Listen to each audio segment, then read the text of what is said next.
I've always thought that engines are a lot more honest than people.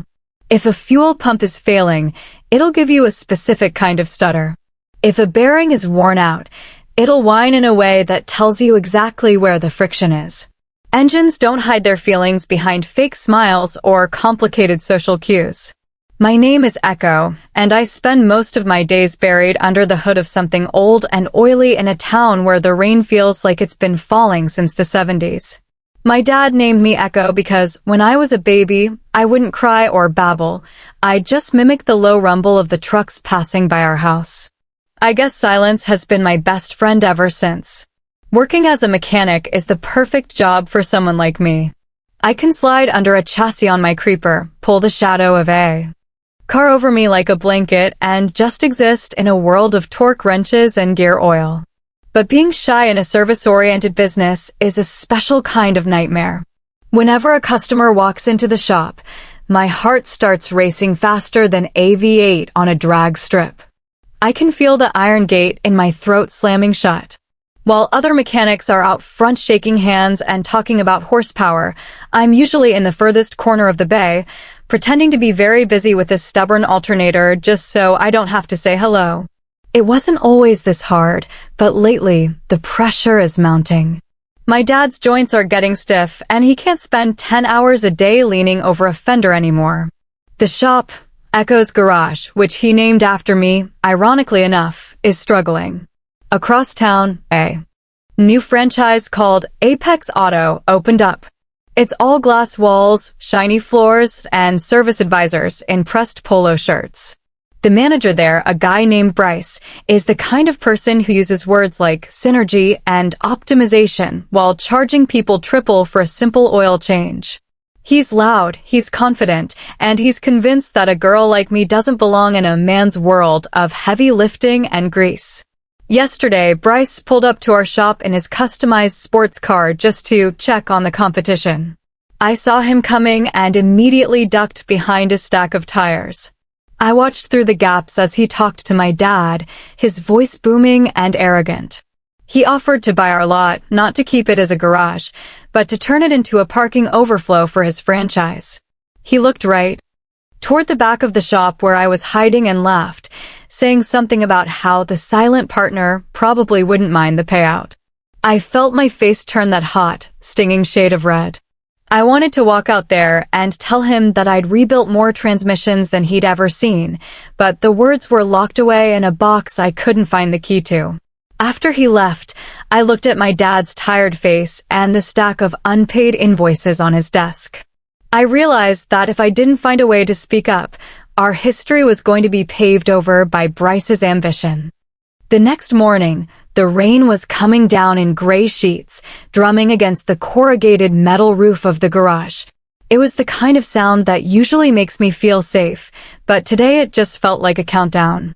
I was working on an old sedan, trying to ignore the damp chill in the air, when a trailer unlike anything I'd ever seen in this town pulled up to our curb. It was a closed, high-end transport, the kind they use for museum pieces or million-dollar race cars. A man stepped out, wearing a suit that cost more than all the tools in my chest combined.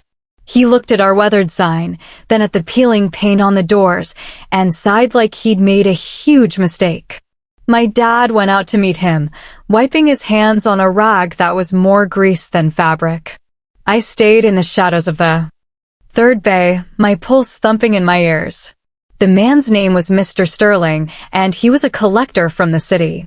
He had a 1967 GT500, a legend on wheels, and it had developed a ghost in the engine.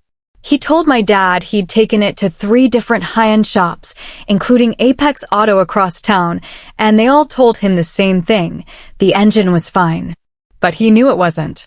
He could feel a hesitation, a tiny skip in the soul of the car that no computer could find. Bryce at Apex had apparently laughed at him, telling him he was just being paranoid. My dad looked over at me. He knew I had the ear. He knew I could hear things in a cylinder head that most people couldn't even imagine. He gestured for me to come over, but my boots felt like they were bolted to the concrete floor. I could feel Mr. Sterling's impatient gaze shifting toward me. I forced myself to move, each step feeling like a mile. I didn't look him in the eye. I just stared at the shiny chrome latch of the trailer. When they opened the ramp and rolled the car out, the beauty of it nearly took my breath away. It was midnight blue with silver stripes, a masterpiece of steel and fire. But even as it sat there, idling, I heard it. It was a faint, metallic rhythmic click, buried deep under the roar of the exhaust. Mr. Sterling looked at me, his arms crossed. "Well?"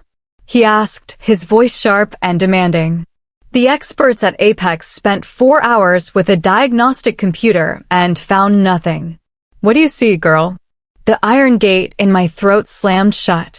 I wanted to tell him it wasn't something you could see. It was a hairline fracture in a valve spring, or maybe a slightly misaligned timing chain tensioner. I had the answer right there on the tip of my tongue. But under the pressure of his stare, my brain turned into a blank screen. I just stood there, my face heating up, looking like I didn't even know which end of a screwdriver was which. My dad tried to cover for me, explaining that I was just the quiet type, but Mr. Sterling wasn't having it. He looked disappointed, almost disgusted. He started to signal the driver to load the car back up, saying he shouldn't have wasted his time at a backyard shed. My heart sank. This car was our last chance. If word got out that we couldn't even talk to a high-end client, Bryce would have our keys by the end of the month. I looked at the GT500, then at my dad's slumped shoulders. I had to say something. I reached out and touched the fender, the cold metal grounding me. I didn't look at the man. I looked at the engine block and whispered, "It's the third cylinder. The intake valve is sticking when it hits operating temperature." Mr. Sterling froze, his hand halfway to the door of the transport trailer. He turned back slowly, his eyes narrowing as he looked at me. For a moment, the only sound in the garage was the steady, rhythmic leak of a faucet in the back sink. I wanted to take the words back the second they left my lips. My heart was hammering so hard against my ribs I thought it might actually crack one. I kept my gaze locked on the engine's air cleaner, unable to meet his eyes. I could feel my face burning, that intense heat that always comes when the spotlight finds me. "What did you say?" he asked, his tone dropping the edge of impatience and replacing it with a cold, sharp curiosity. I swallowed hard, feeling like I was trying to gulp down a mouthful of dry sand. My dad was holding his breath beside me.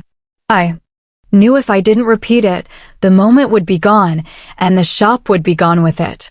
I focused on the vibration of the car, the way the metal hummed against my palm. I closed my eyes for a second, picturing the internal combustion, the valves dancing in their seats. "The intake valve on the third cylinder," I said, my voice a little stronger but still barely above a whisper. "It's not a computer error. It's physical. When the engine gets hot, the metal expands just enough for the valve stem to bind in the guide. That's the skip you're feeling." Apex didn't find it because they didn't let the engine run long enough to reach full heat. They were looking at sensors. I'm listening to the steel. The driver of the transport stopped what he was doing and looked over. My dad let out a breath. He'd been holding for what felt like 10 minutes. Mr. Sterling walked over to the front of the car, leaning down next to me. He was so close I could smell his expensive cologne mixed with the scent of high-octane fuel. He stayed there for a long time, just listening. The engine continued its low, menacing rumble. And then, right on cue as the temperature gauge climbed, it happened. A tiny, almost imperceptible tink, a stumble in the mechanical heart of the beast. Sterling straightened up and looked at my dad, then back at me. "Bryce told me I was imagining things," he muttered, more to himself than us. He said these old engines were just clunky by nature. I looked up then, just for a split second, and saw a flicker of respect in his eyes. He didn't offer a handshake, which I was grateful for, but he gestured toward the car. "Fix it," he said. "I've got a show in 2 weeks. If you can make this engine purr like it's 1967 again, I'll make sure everyone in the club knows where to bring their business. But if you mess up this original block, well, let's just say your insurance won't cover the bill." He turned and walked back to his car, leaving the GT500 sitting in the middle of our grease-stained floor like a sapphire in a coal mine. I stood there, staring at the car, my hands shaking so much I had to hide them in my pockets. I had the job, but now I had to actually do it with the whole town watching. The pressure of having that car in the shop was like a physical weight. Every time I walked past it, the deep blue paint seemed to glow, reminding me that one wrong move could end everything. News travels fast in a town where the most exciting thing that happens is a change in the weather. By the next afternoon, people were slowing their trucks down as they drove past our open bay doors, trying to get a glimpse of the legendary Shelby. I stayed tucked away in the shadows, my heart skipping a beat every time I heard a set of tires crunch on the gravel outside. I spent the first few hours just cleaning the workspace. I needed everything to be perfect. My dad watched me from his stool by the workbench, sipping a coffee. He didn't say much, he knew my silence better than anyone, but I could see the pride in his eyes. It made my chest feel tight. I grabbed my specialized torque wrench and a set of feeler gauges, moving toward the GT500. I had to take the top end of the engine apart, and I had to do it with surgical precision. One dropped bolt, one scratched cylinder wall, and the iron gate in my throat would probably stay locked forever out of pure shame. Just as I was about to loosen the first bolt on the valve cover, the sunlight in the doorway was blocked by a large, confident shadow. I didn't have to look up to know who it was. The smell of cheap cologne and the sound of heavy, expensive boots gave him away. Bryce from Apex Auto walked in like he owned the place, his hands shoved deep into his pockets. He did a slow lap around the Shelby, whistling through his teeth. "So, the rumors are true," he said, his voice loud and echoing off the metal walls. "Sterling actually left his prize pony in a place where the roof leaks. I thought he had better taste." I froze, my wrench still resting on the bolt. I felt that familiar, icy wave of panic washing over me. I wanted to disappear into the floorboards. My dad started to say something, but Bryce cut him off, walking right up to my station. He leaned over the fender, getting way too close to the car and to me. "Listen, Echo," he said, his voice dropping to a condescending mock whisper. "You're in over your head. This isn't some farm tractor you can fix with a hammer and a prayer. This is a high-compression masterpiece. When you inevitably screw this up, Sterling is going to sue this place into the dirt. Why don't you do your old man a favor and tell him to sell me the lot now, before you lose him everything?" I didn't look at him. I couldn't. I just stared at the chrome valve cover, watching my own distorted, pale reflection. My hands were shaking so hard the wrench rattled against the metal. Bryce laughed, a sharp, jagged sound. "See? You can't even hold a tool straight. You're a shadow, kid. And shadows don't fix Shelbys." He turned on his heel and walked out, leaving a cloud of arrogance behind him.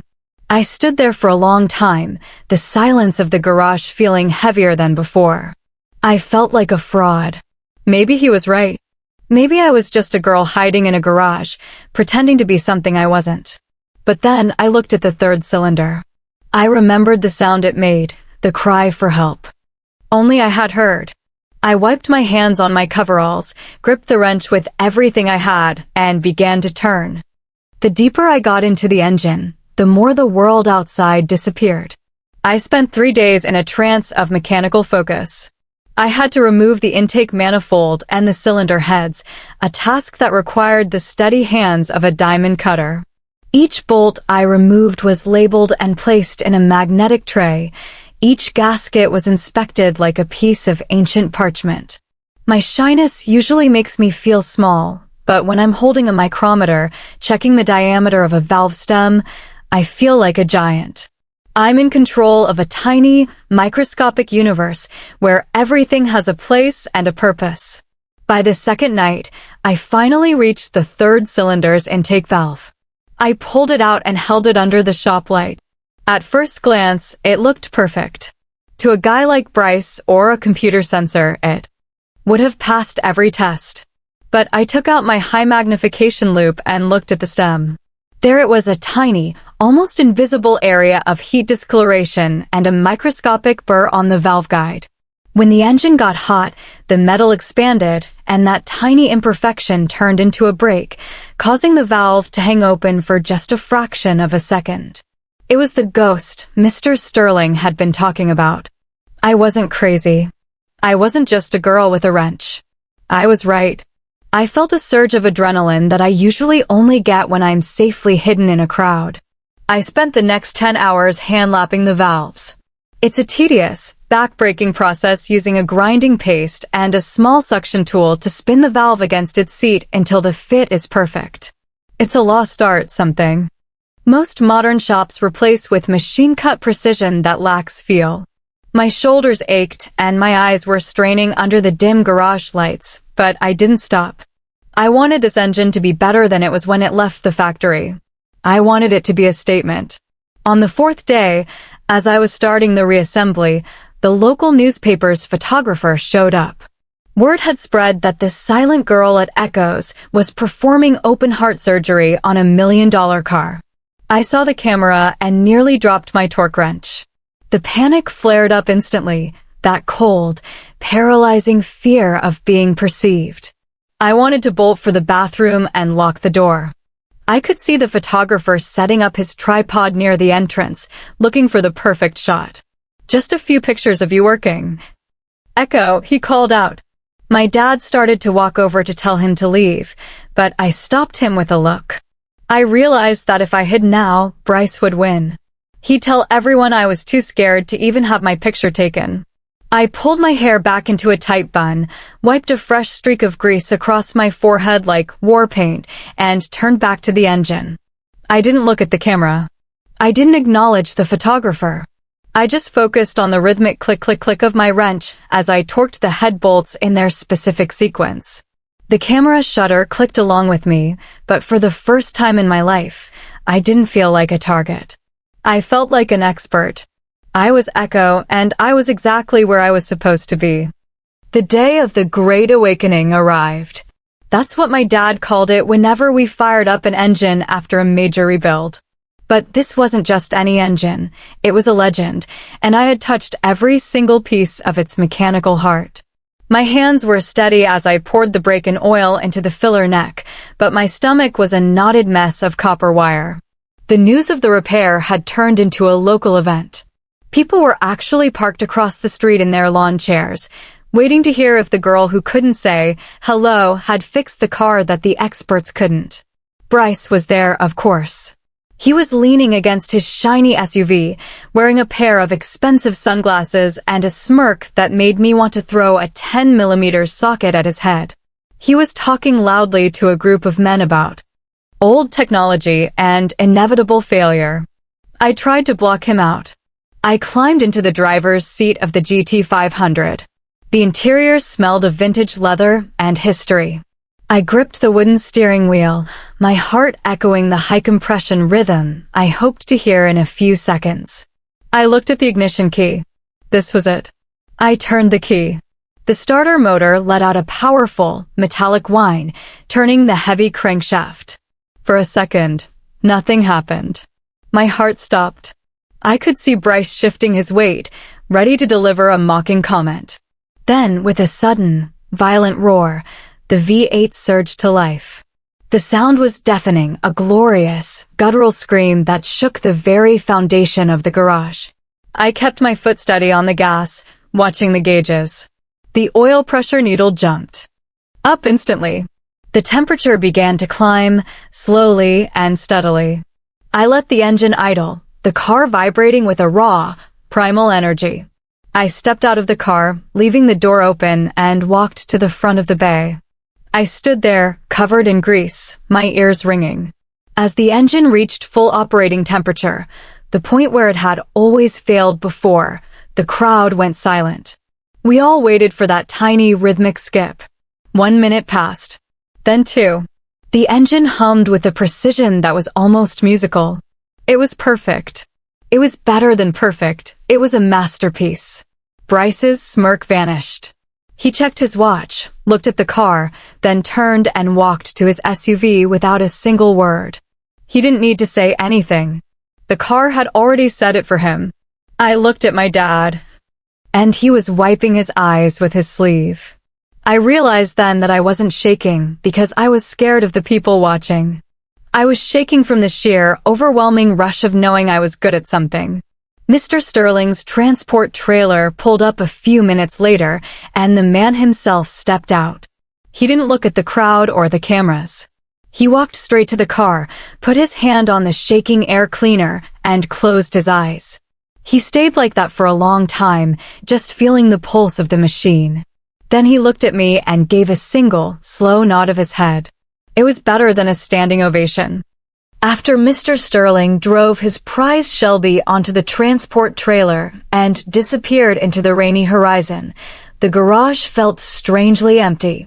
The silence that followed wasn't the heavy, suffocating kind I was used to. It was the quiet of a battlefield after a victory.